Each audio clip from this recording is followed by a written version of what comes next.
Well, hello and welcome, everybody. This is your host, Ken D. Foster, and today is a day that can really, I believe, change your life, change your way of thinking, be able to upshift the way you think in many ways, and open up communications with your not only inner dialogue with yourself, but also with your family and your community. And this is really what we need at this point in time. As you know, we're all going through the challenges of the political challenges on the left and the right, the assassination of Charlie Kirk, none of the issues have changed in our country. We still have environmental issues. We still have issues with poverty. We have issues with homelessness. We have major issues around health. And why is that, right? Why is that? How about if we turn off the media a little bit and start tuning into mainstream media, and tune into some of the people that have wisdom, understanding, and can help you to shift your thinking in ways that's going to really support you.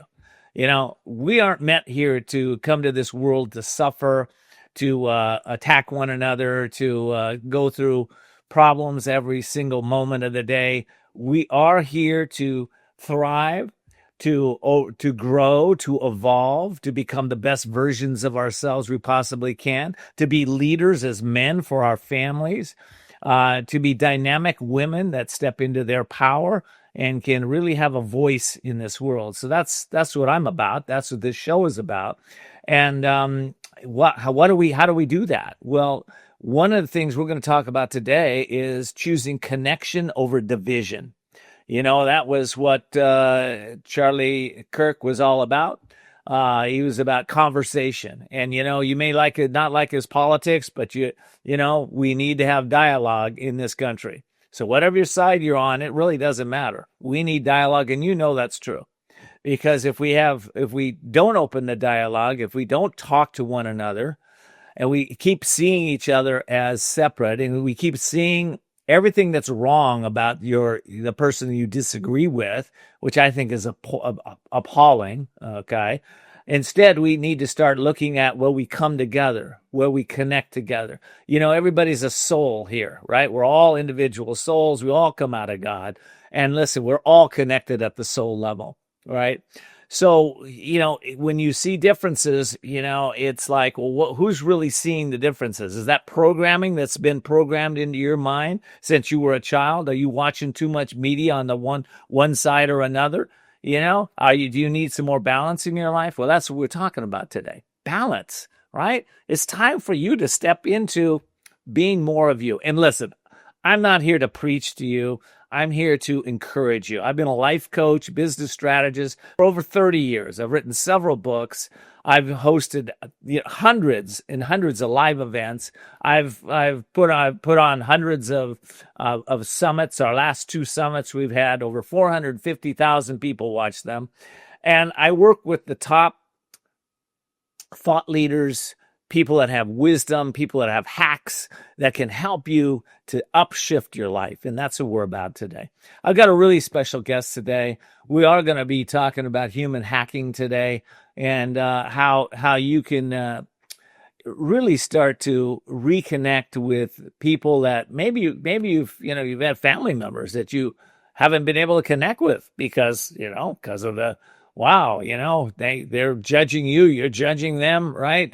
How do we resolve that, right? How do we start to practice things like deep listening to what's really going on with the other, you know? How do we practice daily kindness in our life so that we feel a sense of gentleness, you know?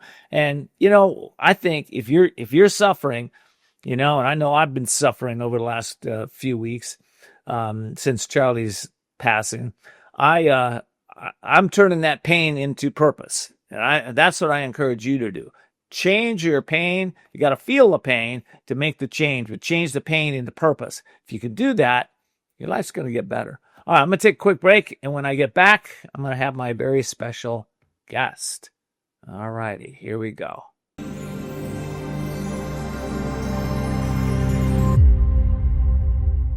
Do you suffer in pain? Are you stiff, tense, or less active than before? Introducing the EasyWell Remedy Massage System that combines the incredible effects of vibrational therapy, targeted deep tissue shiatsu massage, plus soothing infrared heat. A triple fusion of therapeutic experiences. Full body vibrational therapy increases blood circulation and reduces inflammation. Look at these beads moving from the powerful vibrational motors. It's like 1,000 little fingers just vibrating my body from head to toe. Infrared heat penetrates deep to reduce pain, soothe, and relax. Remedy gets in there and helps deal with the source of the pain, so you feel much better. The Ultra Shiatsu pillow with 6 infrared heated nodes mimics a professional massage. Plus, it's detachable for deep relief anywhere you need it. It's just something that you're gonna have to feel for yourself. Experience the true remedy for your pain and stiffness. Call now.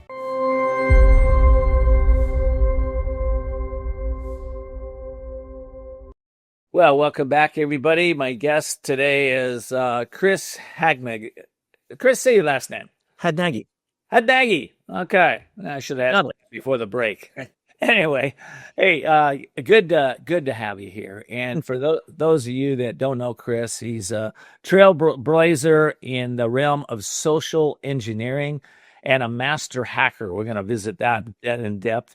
His vast experience in this field, from training in law enforcement professionals to speaking at renowned events like RSA and Black Hat, highlights his authority.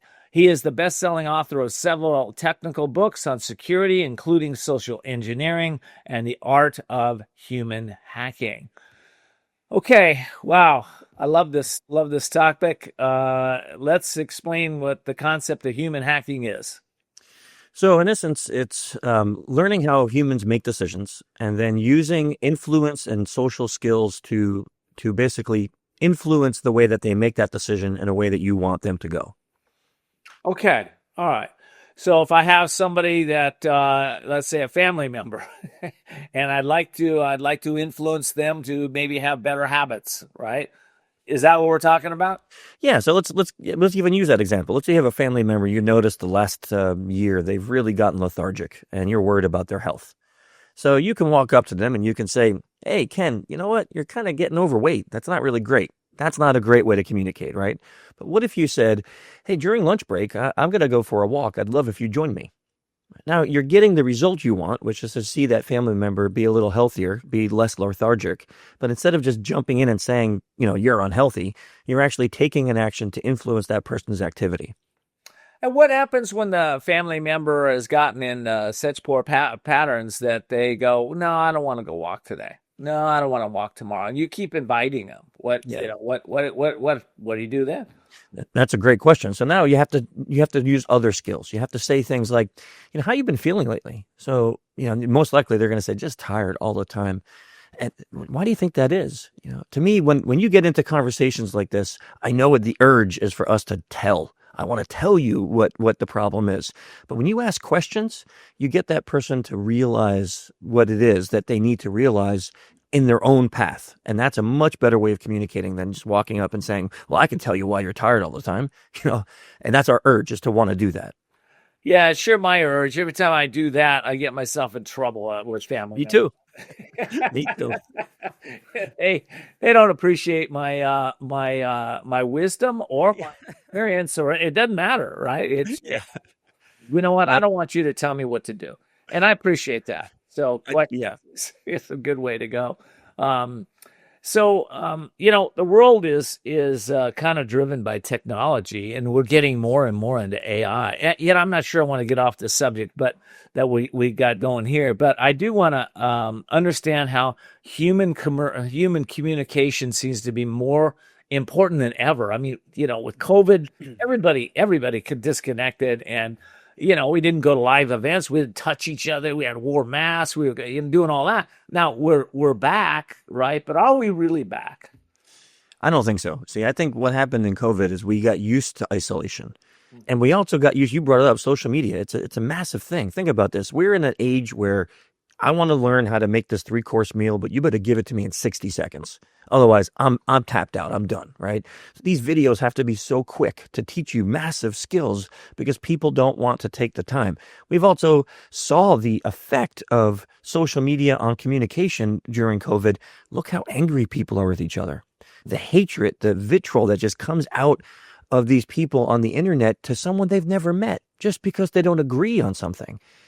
Now, COVID goes away, for the most part. We go back to live events, and people have trained themselves that this is the way they communicate, and that got carried on into the real world, where we just see horrible things being said to people, to each other in public.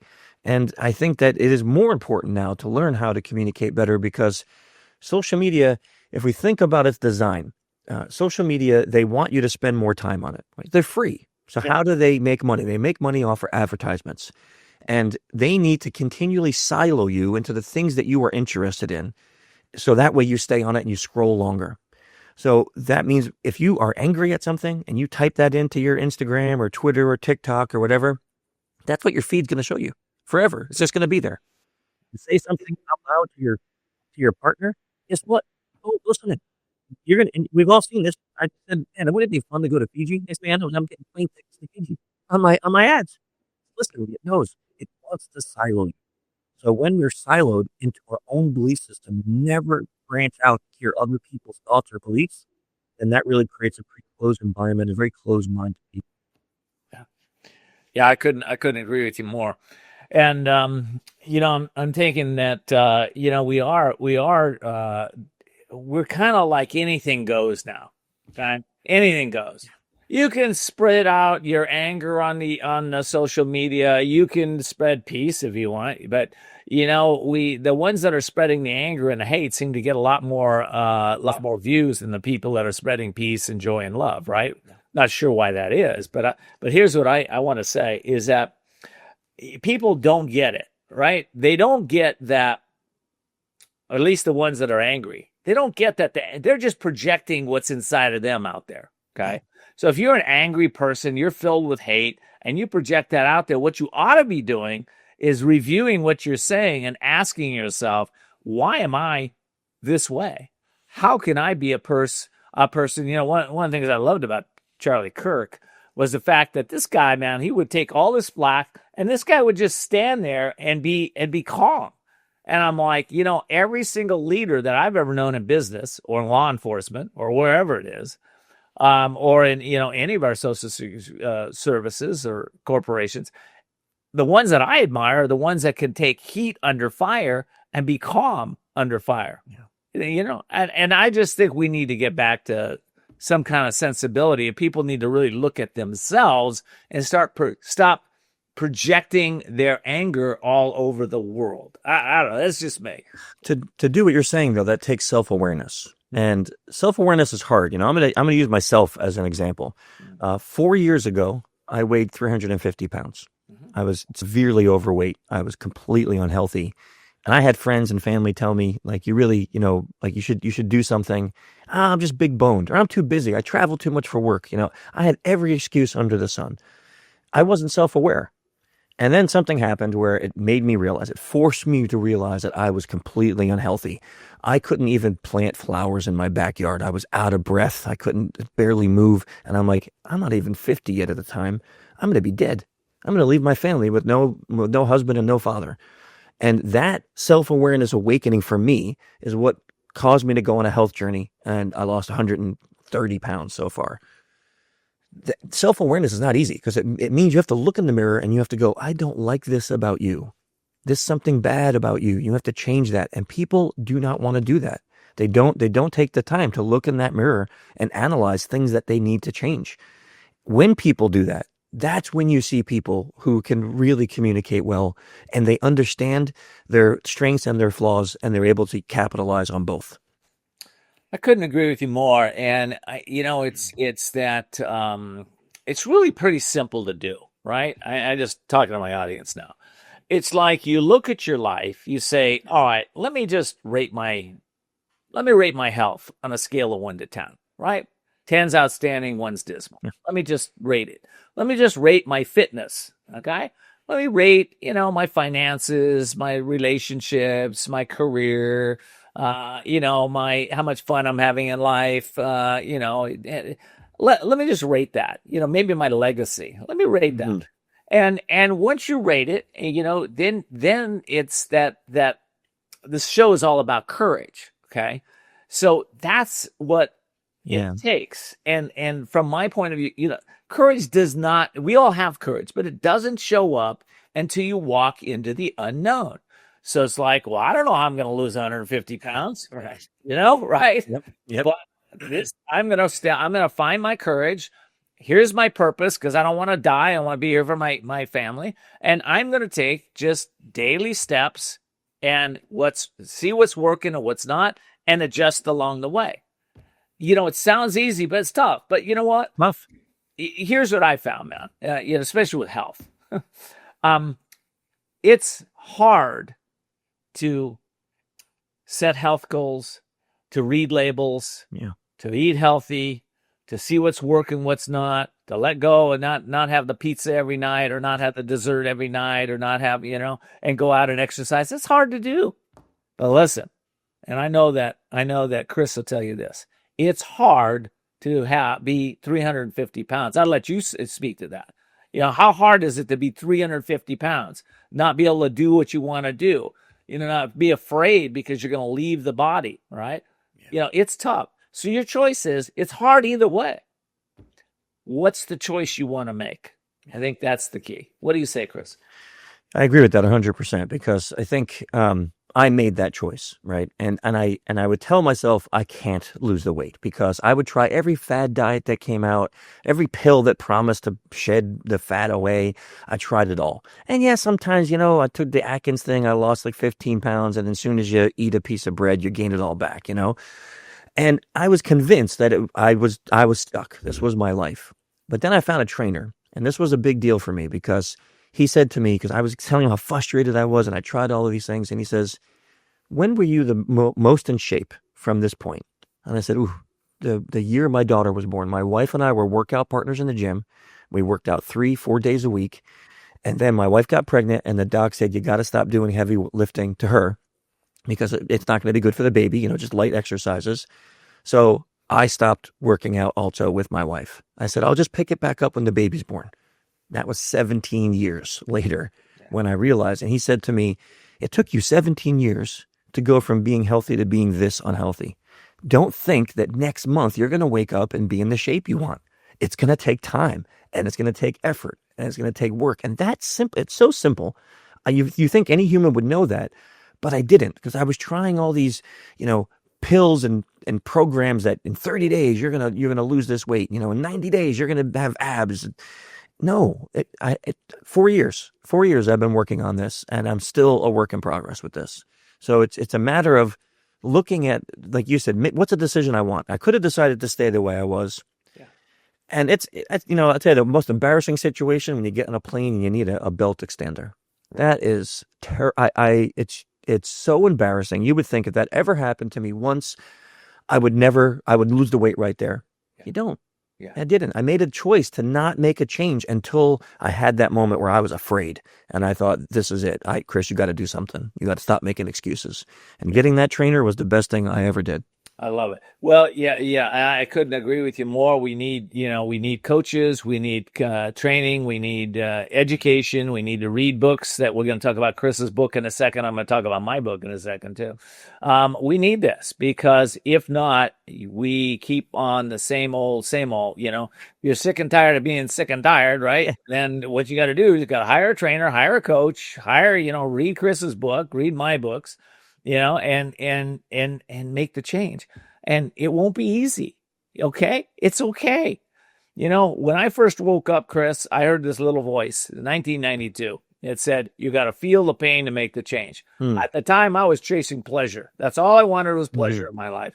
I didn't want to feel any pain. I just wanted to have fun, party, do whatever I want, spend all the money I want, make lots of money, buy the big cars, buy the big house, do all that. Just pleasure. But when I heard that voice, I realized, okay, that's a voice of courage. That's a voice of truth.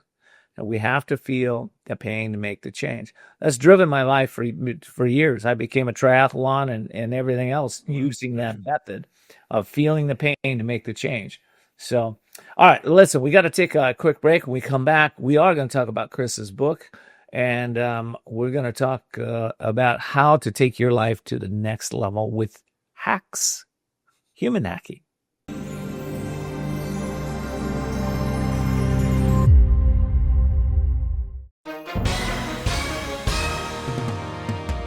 If you've been injured in an accident that's not your fault and you don't have an attorney, listen up. We have legal professionals standing by to tell you what your case is potentially worth. Hello, I'm Gina, along with spokesperson Rob. Rob, tell the folks at home who should be calling right now. Well, just like you said, Gina, anyone who's been injured in an accident that was not your fault, you don't have an attorney, give us a call right now, and we're going to let you know what your case is potentially worth. Thanks, Rob. So what kind of calls have we been seeing today? Well, Gina, we're getting calls from all types of accidents today. Work accidents, slip and falls, truck accidents, and most commonly, car accidents. So if you were injured in an accident that was not your fault, you don't have an attorney, take that first step, pick up that phone and give us a call. We're going to answer your questions and we'll let you know how much money you can get for your accident. Thanks, Rob. All right, folks at home, you heard it. Go ahead, don't hesitate, take that first step and call now. Call 800-455-2790.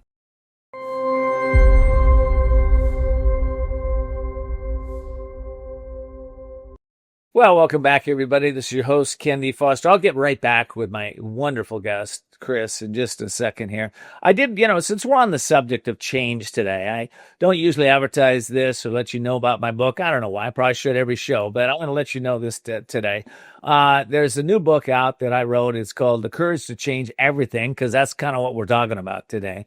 And it's daily strategies and essential wisdom to awaken your inner genius. This book is a very easy read. It's a one day at a time read so that you get wisdom, understanding, and direction every single day to support whatever your goals are. So you can pick it up at couragetochange.us, couragetochange.us. Also, I want to mention to you that we have a YouTube channel out there. And if you go to youtube.com /at the Courage Network. That's a little @ sign. YouTube.com @ the Courage Network. You can go ahead and subscribe. And why subscribe? Well, you won't miss our shows, but more importantly in my world is that you'll pass them on to family and friends and people that can really be supported by you. All right. Back to my wonderful guest. All right, Chris. By the way, you're a little off center there, Chris. Oh, let me move then. This way or this way? Oh, well, there you go. Okay, there we go. Perfect. All right. All right. Let's talk about human hacking. You got an amazing book out there, and we'll put it up on the screen. Now you got to move a little bit over.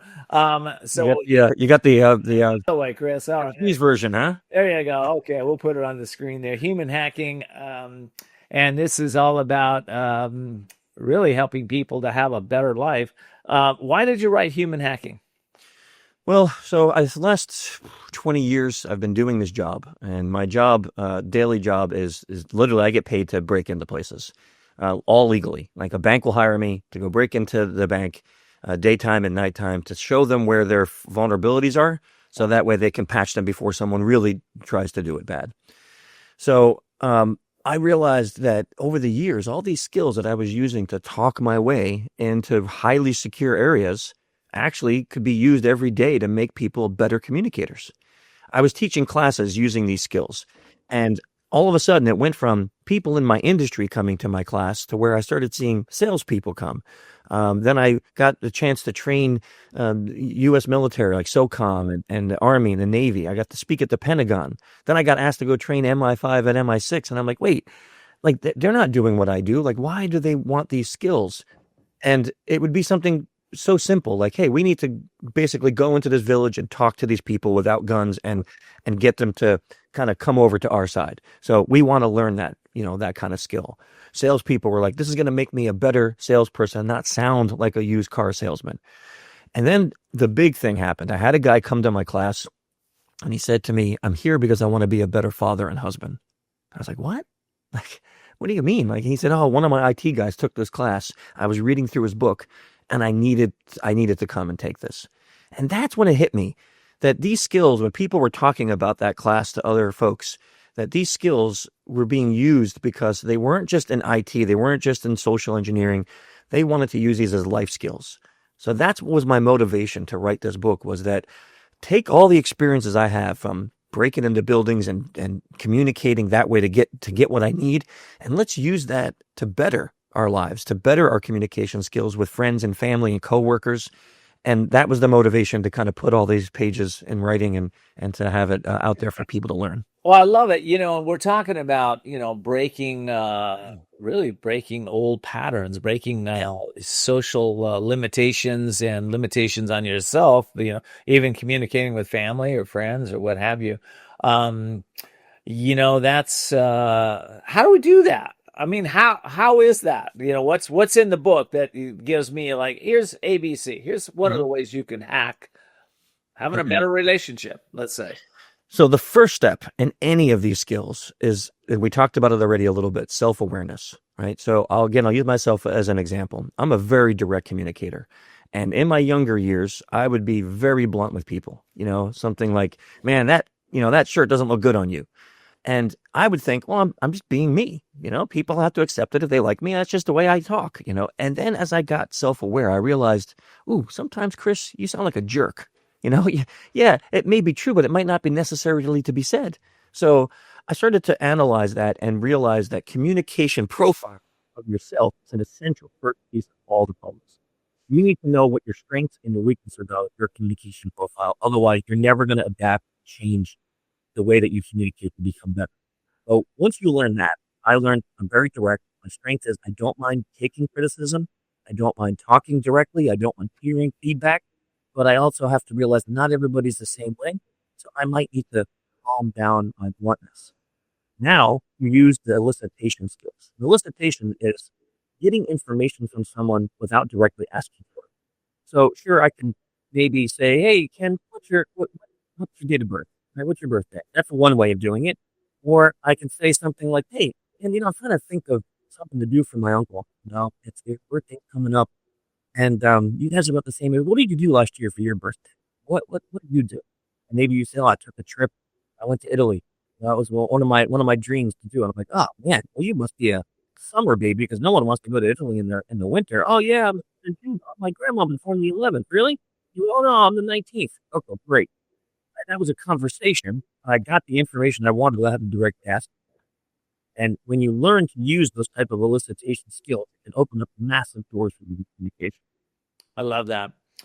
What I want to talk about, something else that's in the book. You talk about, deep empathy, generosity, kindness. Those are things that right now in this world, I don't know what happened to the kindness with some people and the generosity and the love. It just seems like it vanished with self-righteousness, and this is, if you don't believe what I believe, you're out to lunch. I don't believe that that's a majority of people, but there's a substantial amount of people that it's impacting society in a negative way because of this. In the book, you talk about it. Can you share some examples of how these qualities can be harnessed for effective communication? Yeah, sure. So I love the topic of empathy, because empathy is something that we have to learn and we have to practice. You have to practice it, right? And ego suspension goes a long way with empathy. And I'll give you an example from my job. This was kind of when school shootings were new, and I hate to even use that, and the country was just divided. We had people saying, get rid of all the guns. We had people saying, arm the teachers, and it was just dividing people.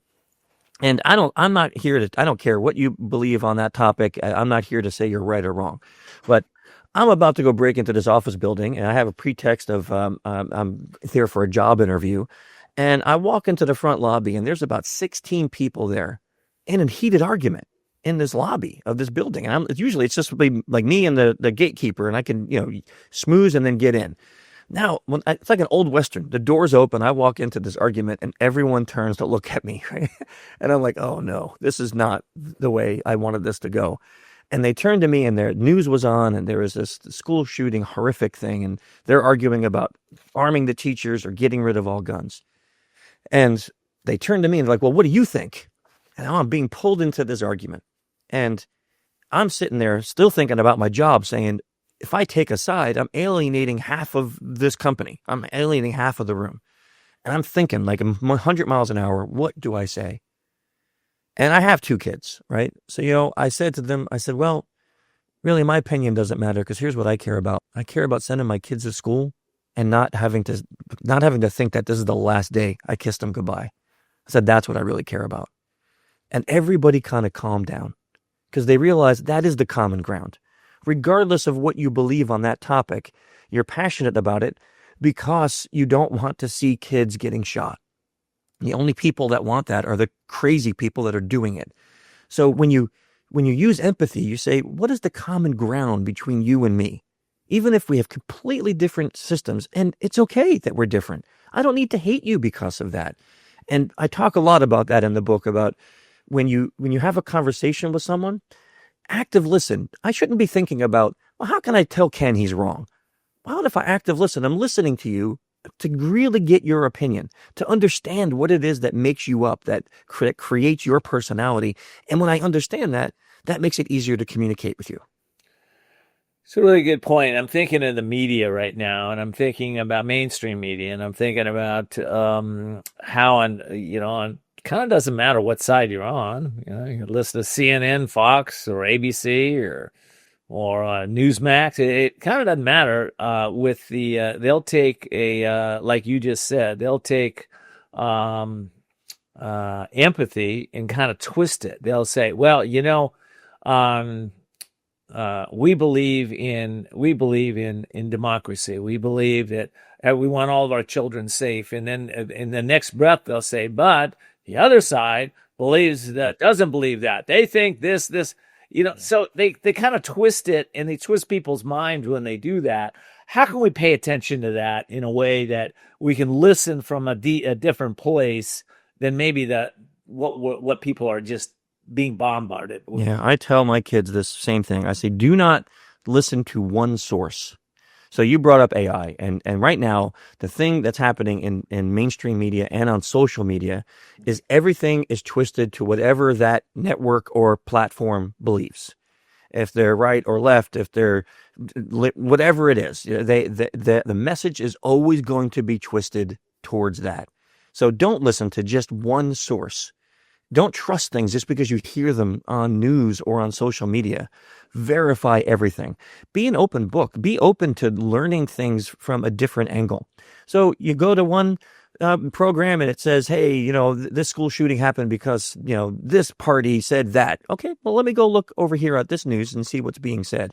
And now if they're both saying things that are opposite of each other, both things can't be true, right? They can't. So you can't have two truths in that are opposing each other in one story. So that means you have to start critically thinking. What is it? Did that school shooting happen because of a political thing? Probably not. It happened because somebody was bullied and then went online and was angry and was filled with hate and had access to guns and came and created havoc. It had nothing to do with politics. It had nothing to do with right or left or the president or not the president. Nothing. It had to do with a person who had evil in their heart and took that evil out on a bunch of kids and created havoc. Yeah. And you can tell it because a terrorist, if you think about it, any type of terrorist, they don't care about dying when they perform their act. Right. And most of these school shooters commit suicide when they're cornered. Yeah. It's basically domestic terrorism because they're doing this and they don't care about the outcome for them. They're not just making a statement. The horrible person who shot Charlie, he was trying to make a statement, right? He was trying to make a political statement with his assassination because he tried to run. But these people, they're not political. So just, it takes a lot of critical thinking to sit down and go, what is the message that I'm being shown or spoken to? And where can I go find the truth? Yeah. And we have to do it today, especially with AI and deepfake technology. Boy, do we ever, I'm, bringing up Charlie, my dad was LAPD for 44 years. We talked about that ahead of time. He was at the assassination of Bobby Kennedy. He happened to be there. And, Prior to Bobby, we had John F. Kennedy Jr., John F. Kennedy, our president. We had Martin Luther King. There's one thing they all have in common, and I'm afraid that we're going to have the same thing going on with the Kirk thing, is that they all included a lot more people than what we were initially told.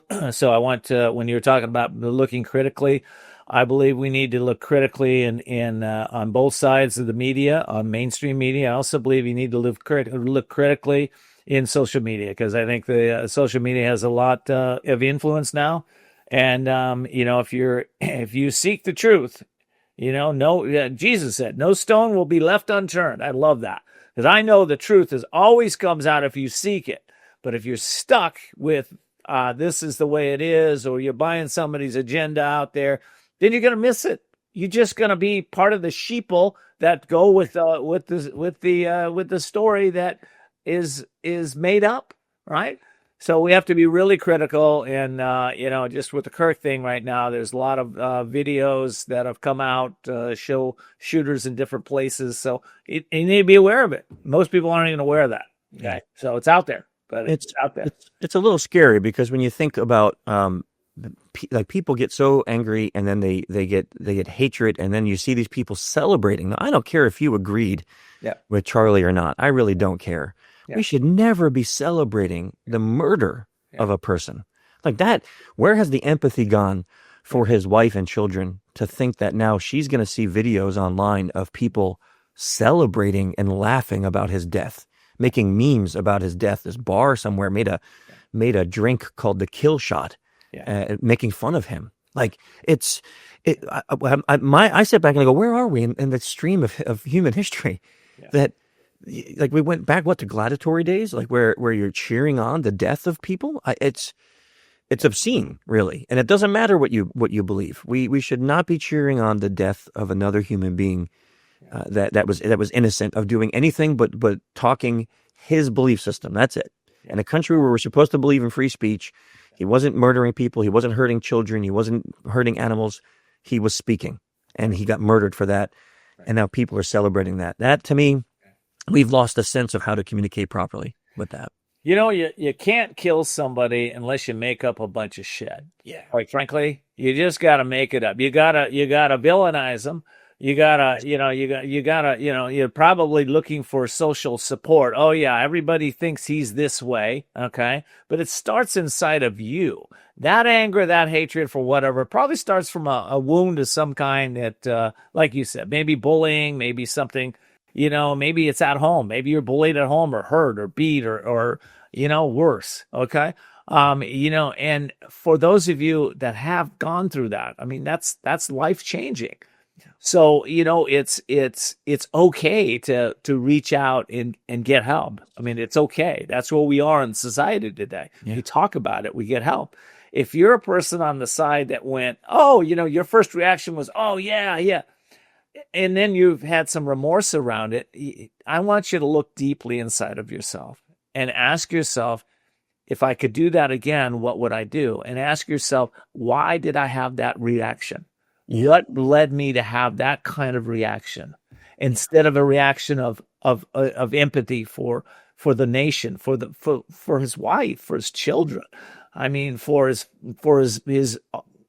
everybody in his business, all of us. Okay, where did your empathy go? Just ask. Okay, and I think if you're a person that people make mistakes with tragedy, we do weird things. People say weird things on media all the time. But, if that's you, then stop and reflect. Is that really working for you? Is that really who you are? Is that really what you want to put out in the world? I think that's what we need to do here. Yeah. And, one of the ways that we can start on that is we can go out and we can start with looking at the book, Human Hacking. Okay. The principles are all here in the book. How to communicate effectively, how to use empathy, how to use generosity, how to use kindness, how to phrase things in a way that others can hear you and you can hear them. So I just think everybody should go get it. It's Human Hacking, and for my listening audience, you'll want to look up Christopher Hadnagy, Hadnagy, Christopher Hadnagy. Sorry, Christopher. It's a hard name. It's hard. It's a good name. It's a great name. So anyway, but you can go on Amazon and get the book, and and it's a great step. It's a place to go. So, all right. Listen, I'm gonna take a quick break, and when we get back, let's talk about interactive missions and how interactive missions, what you talk about in the book, and how that can benefit the audience here. So we'll be right back.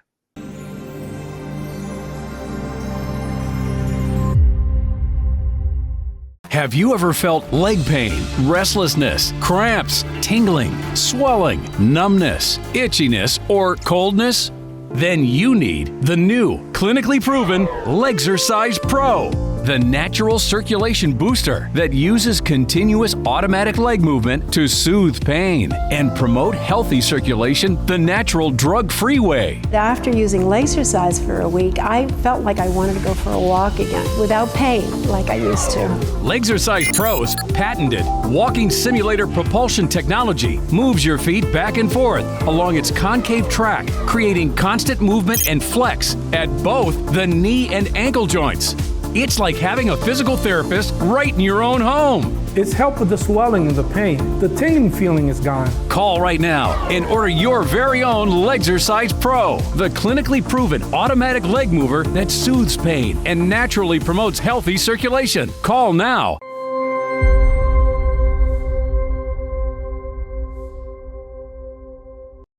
Well, welcome back, everybody. I'm speaking with Chris Hadnagy. And he's got a new book out called, where'd we go, Chris? So I messed it up. Anyway, I'll just put it on the screen. It's called Human Hacking. Okay, we're talking about human hacking. All right. Now, in the book about interactive missions, let's talk about that. What is that, and how does that apply to effective communication? The way I learn the best is I can read something, but then I have to go do it. And then you make that muscle memory by actually doing something, like reading something. So if I want to learn how to cook a new recipe, right, I can watch the video a million times, but it's not going to stick with me until I actually go do it. So I tell people, you got to practice. So I let's say we'll talk about elicitation. And then I give them a mission. I want you to go out. I want you to just walk up to a random stranger in a grocery store or, some place where there's a lot of tourists and use this skill to get some information from them. And you're not going to do anything with it. It's not malicious. You're not getting their credit card. I say something like, go get their first and last name and why they're here. Do they live here or are they here on vacation? Right? Just a simple conversation. I give them these missions because I find that the more people practice this in real life, the easier those skills come out when it's time to use them in a conversation. The more you practice any skill, the better you're going to be at it. So these interactive missions I give throughout the book kind of help solidify the skills that are being taught, so that way you can just remember them when they're needed. Well, repetition is the key to success, right? And when we learn that principle and we really apply it to our lives get better and better. I mean, it's like, everybody knows how to ride. Well, most people know how to ride a bike, right? They learned it was tough. It was hard. Maybe you don't remember it, but it was. And, once you mastered that, you didn't have to go back and, rethink it all the time. You developed a muscle, right? A memory muscle. Okay. And, that's what we're talking about here. We're talking about, you're really talking about foundation, aren't we? Mm-hmm. Yeah. It is. It is the foundational part of the exercises is to build that, because you can read all the self-help books and this, you brought it up before, getting a coach or a mentor. If you get a great coach or a mentor and they give you some really solid advice, but you don't ever do it, then it's not really great solid advice, is it? Because you just hear it. You hear it in here and you eat out there. I once heard an analogy. It's kind of like getting a nice meal in front of you, chewing the food and then spitting it out. Yeah. What's the point, right? I mean, you have this beautiful meal, but the purpose of it is nourishment. So it tastes good, but it's also nourishment. No one would just chew the food and then spit it out and take another bite and do the same thing. So when you're learning a new skill, you have to chew on that skill, swallow it, and then it becomes beneficial to you. So it's really important to take those exercises. And people say, but I'm nervous. I'm an introvert. I get so clammed up when I go talk. I know. And you're going to experience that. But I guarantee you, if you try it, once, twice, 5, 10 times, it's going to get easier as you go. Everything does. Everything does.